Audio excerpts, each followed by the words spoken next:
नमस्ते, money capital channel में आप सबका स्वागत है। तो आज हम इस वीडियो में श्रेणिक लिमिटेड इस कंपनी के बारे में फुल इन्फॉर्मेशन देखने वाले हैं, ताकि हमें पता चल सके कि कंपनी के फ्यूचर में किस तरह की ग्रोथ हो सकती है और साथ ही में कंपनी हमें एक मल्टीबैगर रिटर्न फ्यूचर में देते हुए देखने को मिलेगी या फिर नहीं। तो उसके लिए कंपनी के रिलेटेड फुल इन्फॉर्मेशन हम इस वीडियो में देखने वाले हैं। तो इसके लिए सबसे पहले हम कंपनी के बिजनेस के बारे में देखेंगे। तो श्रेणिक लिमिटेड एक कंपनी की शुरुआत हमें 1985 से यहाँ पर होते हुए देखने को मिली थी और कंपनी का जो बिज़नेस है वो हमें पेपर ट्रेडिंग कंपनी के तौर पर यहाँ पर देखने को मिल रहा है। मतलब wholesale distribution company paper trading में यहाँ पर करते हुए देखने को मिल रही है। और इसमें कंपनी का जो मेनली ऑपरेशन है वो हमें गुजरात, राजस्थान और महाराष्ट्र इन 3 स्टेट में यहाँ पर देखने को मिल रहा है। तो कंपनी का जो ये पेपर ट्रेडिंग का बिजनेस है उसमें कंपनी हमें writing, printing paper, coated paper, hybrid paper, copier paper, folding box board और उसके साथ ही में डुप्लेक्स बोर्ड है। तो इन सब का जो प्रोडक्ट है वो हमें कंपनी सेल्स करते हुए देखने को मिल रही है। तो कंपनी का जो बिजनेस है वो हमें यहाँ पर ट्रेडिंग से रिलेटेड और यहाँ पर पेपर सेक्टर से रिलेटेड देखने को मिल रहा है। तो उसकी वजह से कंपनी का फ्यूचर है उसमें हमें कंपनी एक अच्छी ग्रोथ करते हुए देखने को मिल सकती है। लेकिन तो कंपनी के जो परफॉर्मेंस है उसमें भी कंपनी अच्छी ग्रोथ करते हुए देखने को मिलनी चाहिए और साथ ही में कंपनी के फंडामेंटल भी अच्छे होनी चाहिए, ताकि कंपनी हमें फ्यूचर में एक अच्छे रिटर्न दे सके। तो सबसे पहले हम कंपनी का लेटेस्ट क्वार्टर रिजल्ट देखेंगे। तो मार्च 22 में कंपनी का जो यहाँ पर कंपनी का नेट प्रॉफिट है वो हमें -4.14 करोड़ का यहाँ पर देखने को मिल रहा है, जो कि अगर हम क्वार्टर 3 में देखेंगे तो कंपनी का नेट प्रॉफिट हमें -1.19 का देखने को मिला था। तो कंपनी का जो लॉस है वो हमें इस क्वार्टर 4 में क्वार्टर 3 के कंपेरेटिवली और बढ़ते हुए देखने को मिल रहा है। तो कंपनी के लिए हमें एक निगेटिव बात यहाँ पर देखने को मिल रही है। वही अगर हम पिछले साल के क्वार्टर 4 में देखेंगे तो कंपनी का नेट प्रॉफिट हमें -1.34 करोड़ का देखने को मिला था। तो इसके कंपेरेटिवली अगर हम कंपनी का नेट प्रॉफिट इस क्वार्टर 4 में देखेंगे तो यह हमें -4 तक जाते हुए देखने को मिला है। तो क्वार्टरली बेसिस और ईयरली बेसिस दोनों में देखेंगे तो कंपनी का जो यहाँ पर लॉस है वो हमें और बढ़ते हुए देखने को मिल रहा है, जो कि कंपनी के परफॉर्मेंस और कंपनी के बिजनेस के लिए एक निगेटिव बात हमें देखने को मिल रही है। तो लेटेस्ट कंपनी के जो क्वार्टर रिजल्ट हमने देखा है उसमें कंपनी का जो नेट प्रॉफिट है वो हमें इस क्वार्टर 4 में यहाँ पर खराब होते हुए देखने को मिला है। और इससे पहले भी अगर हम लगातार देखेंगे तो क्वार्टरली बेसिस जो कंपनी के लगातार परफॉर्मेंस है उसमें सिर्फ एक बार कंपनी हमें नेट प्रॉफिट में यहाँ पर प्लस में जनरेट करते हुए देखने को मिली थी। लेकिन उसके बाद अगर हम देखेंगे तो कंपनी का जो नेट प्रॉफिट है वो लगातार हमें लॉस में जाते हुए देखने को मिल रहा है। तो फिलहाल क्वार्टर 4 का जो परफॉर्मेंस है उससे तो कंपनी अभी हमें खराब परफॉर्मेंस करते हुए देखने को मिल रही है, ऐसा हमें देखने को मिल रहा है। इसके बाद कंपनी का जो प्रॉफिट एंड लॉस स्टेटमेंट है उसके बारे में देखेंगे तो उसमें सबसे पहले हम कंपनी का सेल्स देखेंगे। तो मार्च 13 में कंपनी का सेल्स हमें 54 करोड़ का देखने को मिला था। और उसके बाद अगर हम देखेंगे तो मार्च 19 और 20 तक देखेंगे तो कंपनी का जो सेल्स है वो हमें ठीक ठाक देखने को मिला था और उसमें कंपनी ग्रोथ करते हुए देखने को मिली थी। लेकिन मार्च 21 और 22 में हमें इस सेल्स की ग्रोथ से उसकी ग्रोथ हमें बहुत ही कम होते हुए देखने को मिली। तो इसकी वजह से कंपनी का जो सेल्स ग्रोथ है वो हमें जो कम होते हुए देखने को मिली है, तो उसकी वजह से कंपनी के जो बाकी के परफॉर्मेंस है उसके ऊपर भी हमें यहाँ पर इम्पैक्ट आते हुए देखने को मिलेगा और इसी की वजह से कंपनी के परफॉर्मेंस हमें डाउन होते हुए देखने को मिल सकती है। तो कंपनी का जो सेल्स है उसमें से अगर हम एक्सपेंस को यहाँ पर कट करके देखेंगे तो कंपनी का जो ऑपरेटिंग प्रॉफिट है वो हमें मार्च 13 में 2 करोड़ का देखने को मिला था और उसके बाद हमें 9, 10 करोड़, 11 करोड़, 14 करोड़, 21 करोड़, 30 करोड़, 33 करोड़। तो मार्च 20 तक देखेंगे तो कंपनी की जो ऑपरेटिंग प्रॉफिट की ग्रोथ है वो हमें यहाँ पर बहुत ही शानदार देखने को मिल रही है। लेकिन पिछले 2 सालों में मार्च 21 और मार्च 22 में कंपनी के जो ऑपरेटिंग प्रॉफिट की ग्रोथ है वो हमें बहुत ही कम होते हुए देखने को मिली है। तो इसके लिए हमें यहाँ पर केयरफुल रहने की ज़रूरत है तो इसी वजह से हमें यहाँ पर केयरफुली इस कंपनी में इन्वेस्टमेंट करने की ज़रूरत है, ताकि जो कि कंपनी का ऑपरेटिंग प्रॉफिट हमें थोड़े से कम होते हुए देखने को मिले। तो मार्च 21 और 21 में कंपनी के जो नेट प्रॉफिट है उसकी ग्रोथ हमें यहाँ पर ख़राब होते हुए देखने को मिल रही है। और उसके साथ ही में अगर हम ऑपरेटिंग प्रॉफिट मार्जिन देखेंगे तो कंपनी का 4% से लेकर हमें 6% तक यहाँ पर देखने को मिल रहा है। तो मार्च 22 में कंपनी का ऑपरेटिंग प्रॉफिट हमें ज़रूर यहाँ पर इंप्रूव होते हुए देखने को मिले। तो कंपनी की जो ऑपरेटिंग प्रॉफिट कम हुए वो कंपनी को आने वाले दिनों में वो बढ़ाना पड़ेगा और साथ ही में ऑपरेटिंग प्रॉफिट मार्जिन कंपनी के हमें मार्च 22 में ज़रूर यहाँ पर इंप्रूव होते हुए देखने को मिले। लेकिन कंपनी को इसे ऐसे मेंटेन रख कर आने वाले जो साल है उसमें यहाँ पर बढ़ाना पड़ेगा, तभी हमें कंपनी एक मल्टीपल रिटर्न यहाँ पर देते हुए देखने को मिलेगी। इसके बाद अगर हम कंपनी का नेट प्रॉफिट देखेंगे तो कंपनी का नेट प्रॉफिट 0 हमें मार्च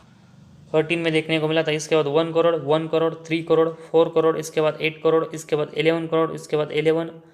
तो मार्च 20 तक अगर देखेंगे तो कंपनी प्रॉफिटेबल थी, लेकिन पिछले 2 सालों में मार्च 21 और 22 में देखेंगे तो कंपनी का जो नेट प्रॉफिट है वो हमें ख़राब होते हुए देखने को मिला है और कंपनी लॉस में जाते हुए देखने को मिली है।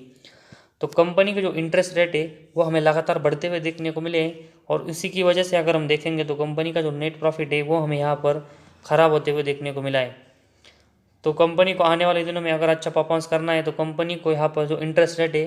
वो कम करना पड़ेगा और उसके बाद हमें कंपनी यहाँ पर अच्छे प्रॉफिट में आते हुए देखने को मिलेगी। तो फिलहाल अगर देखेंगे तो कंपनी का नेट प्रॉफिट हमें पिछले 2 सालों में ख़राब होते हुए देखने को मिला है और उसी की वजह से कंपनी के शेयर में हमें यहाँ पर गिरावट होते हुए देखने को मिली। इसके बाद कंपनी का EPS भी देखेंगे तो पहले हमें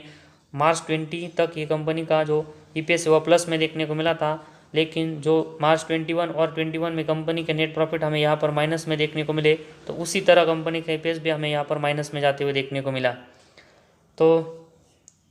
ओवरऑल अगर हम प्रॉफिट एंड लॉस स्टेटमेंट देखेंगे तो कंपनी के जो सेल्स की ग्रोथ है मार्च 21 और 22 में यहाँ पर कम होते हुए देखने को मिली है। तो इसके बाद ऑपरेटिंग प्रॉफिट, नेट प्रॉफिट और कंपनी का EPS है वो हमें मार्च 21 और 21 में ख़राब होते हुए देखने को मिले। तो सबसे पहले कंपनी को यहाँ पर जो अपना सेल्स है उसकी ग्रोथ है उसको बढ़ाना पड़ेगा और उसके साथ ही में कंपनी के जो इंटरेस्ट रेट बढ़ रहे हैं तो उसको कंपनी को कम करना पड़ेगा, तभी हमें कंपनी यहाँ पर प्रॉफिटेबल होते हुए देखने को मिलेगी। तो फिलहाल देखेंगे तो कंपनी के प्रॉफिट एंड लॉस स्टेटमेंट अभी के लिए हमें यहाँ पर ख़राब देखने को मिल रही है। इसके बाद कंपनी की बैलेंस शीट अगर हम देखेंगे तो मार्च 22 में कंपनी के जो रिजर्व है वह हमें -2 करोड़ के देखने को मिले हैं, जो कि मार्च 13 से अगर हम मार्च 20 तक देखेंगे तो कंपनी के जो रिजर्व है वह हमें लगातार बढ़ते हुए देखने को मिले। लेकिन मार्च 21 और 22 में देखेंगे तो कंपनी के जो रिजर्व है हमें 2 साल में कम होते हुए देखने को मिले। तो कंपनी के जो रिजर्व कम हुए उसका इम्पैक्ट कंपनी के परफॉर्मेंस पर हमें आते हुए देखने को मिला है। इसके बाद कंपनी के जो बोरिंग्स है उसके बारे में देखेंगे तो मार्च 13 में कंपनी के बोरिंग्स हमें 41 करोड़ के देखने को मिले, लेकिन इसके बाद अगर हम देखेंगे तो कंपनी के जो बोरिंग्स है वो लगातार हमें बढ़ते हुए देखने को मिले और ये बोरिंग्स हमें कंपनी का लगभग 200 करोड़ के आसपास मार्च 22 में जाते हुए देखने को मिला है। तो कंपनी के जो रिजर्व है माइनस में मार्च 22 में देखने को मिल रहे हैं और साथ ही में कंपनी के जो बोरिंग्स है वो हमें लगातार बढ़ते हुए देखने को मिल रहे हैं। तो कंपनी की जो बोरिंग्स है वो लगातार बढ़ने की वजह से कंपनी का जो इंटरेस्ट रेट है वो हमें यहाँ पर बढ़ते हुए देखने को मिला है और उसी की वजह से कंपनी का नेट प्रॉफिट हमें यहाँ पर ख़राब होते हुए देखने को मिला है और कंपनी हमें पिछले 2 सालों में यहाँ पर लॉस में जाते हुए देखने को मिल रही है। तो जिस तरह कंपनी के बोरिंग्स अभी हमें बढ़ते हुए देखने को मिल रहे हैं तो उससे हम ये प्रेडिक्ट कर सकते हैं कि कंपनी के आने वाले दिनों में,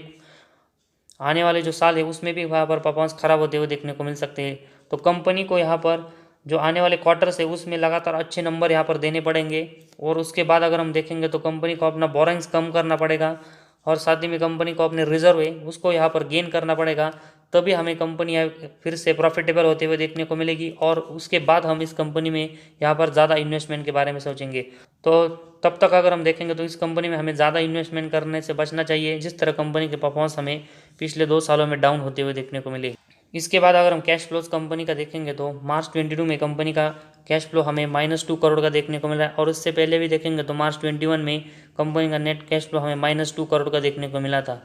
तो 19 और 20 में कंपनी के नेट कैश फ्लो हमें ज़रूर यहाँ पर प्लस में देखने को मिले थे, लेकिन कंपनी का अगर हम ओवरऑल नेट कैश फ्लो का रिकॉर्ड देखेंगे तो कंपनी एक साल हमें यहाँ पर नेट कैश फ्लो में प्लस में जनरेट करते हुए देखने को मिलती है, लेकिन उसके बाद कंपनी का जो नेट कैश फ्लो है वो फिर से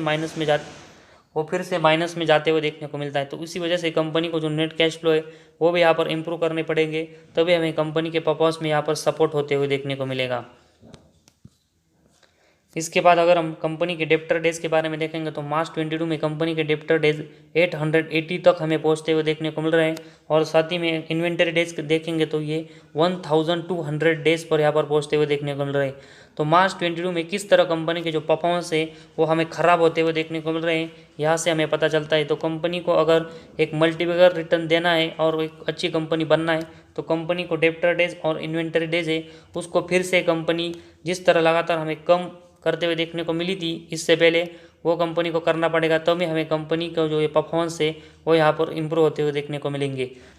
तो कंपनी के जो क्वार्टर 4 के परफॉर्मेंस है उसमें Q4 का जो क्वार्टर रिजल्ट है उसमें कंपनी के परफॉर्मेंस हमें खराब होते हुए देखने को मिल रहा है और कंपनी लॉस में जाते हुए देखने को मिल रही है। साथ ही में कंपनी के प्रॉफिट एंड लॉस स्टेटमेंट में कंपनी पिछले 2 सालों में कंपनी के परफॉर्मेंस हमें खराब होते हुए देखने को मिले। उसके साथ ही में कंपनी के अगर हम बैलेंस शीट देखेंगे तो उसमें कंपनी के जो बोरिंग्स है वो लगातार हमें बढ़ते हुए देखने को मिल रहे हैं और उसके कंपेरेटिवली कंपनी के जो रिजर्व है वो हमें माइनस में जाते हुए देखने को मिल रहा है। और साथ ही में डेप्टर डेज और इन्वेंटरी डेज देखें तो उसमें कंपनी के ये डेज है वो हमें बहुत ही बढ़ते हुए देखने को मिल रहे हैं और इसी की वजह से कंपनी के जो परफॉर्मेंस है वो हमें लगातार खराब होते हुए देखने को मिल रहे हैं। तो जिस तरह कंपनी के अभी हमें परफॉर्मेंस देखने को मिल रहा है तो उसी वजह से हमें इस कंपनी में जो अपनी इन्वेस्टमेंट है उसको लार्ज क्वांटिटी में करने से अवॉइड करना चाहिए। तो जिनको भी लगता है कि पेपर सेक्टर में यहाँ पर कंपनी फ्यूचर में अच्छी ग्रोथ कर सकती है वो यहाँ पर इन्वेस्टमेंट कर सकते हैं, लेकिन बहुत ही कम क्वांटिटी में उनको यहाँ पर इन्वेस्टमेंट करना चाहिए। जिस तरह कंपनी के जो फंडामेंटल है वो अभी हमें वीक देखने को मिल रहे हैं और कंपनी के जो बोरिंग्स हमें बढ़ते हुए देखने को मिल रहे हैं। तो जिनको भी पेपर सेक्टर में यहाँ पर इंटरेस्ट है और इस कंपनी में वो इन्वेस्टमेंट करना चाहते हैं तो यहाँ पर वो छोटी क्वांटिटी में अभी इन्वेस्टमेंट करे और कंपनी अगर फ्यूचर में परफॉर्मेंस इंप्रूव कर दिए तब वो अपनी जो इन्वेस्टमेंट है वो इस कंपनी में बढ़ा सकते। लेकिन जिनको भी यहाँ पर पेपर सेक्टर में इस कंपनी की यहाँ पर ग्रोथ देखने को नहीं मिल रही है वो फिलहाल अगर हम देखेंगे तो इस कंपनी अपनी जो शेयर होल्डिंग है उसको अवॉइड ही करके चले। तो आज हमारे इस वीडियो में बस इतना ही। अगर आपको हमारा वीडियो पसंद आया तो इस चैनल को ज़रूर सब्सक्राइब कीजिए।